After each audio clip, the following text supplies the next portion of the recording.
Luigino Zuin, segretario provinciale UIL Funzione Pubblica, domani indetto sciopero generale in azienda ospedaliera a Padova, rischi anche disagi per l'utente. Sicuramente è un evento storico. Da 15 anni in azienda ospedaliera di Padova non si proclamava uno sciopero. Le motivazioni sono importanti e le abbiamo riassunte in 7 punti, ma che sostanzialmente riguardano la carenza di organico che è insostenibile, il fatto che abbiamo colleghi che fanno il doppio delle reperibilità, il fatto che i dipendenti dell'azienda ospedaliera di Padova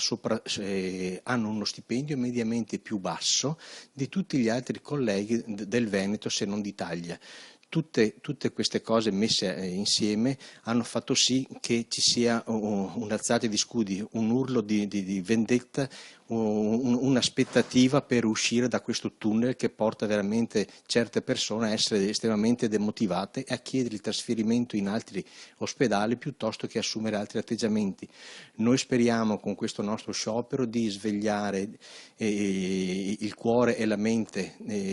della regione e capire una volta per tutte che l'azienda ospedaliera di Padova ha dinamiche, ha carichi di lavoro che sono completamente diversi da tutte le altre ULSS e l'azienda ospedaliera di Padova ha bisogno di risorse e ha bisogno che venga conosciuta e apprezzata per il lavoro che quotidianamente tutti i nostri colleghi giorno e notte svolgono.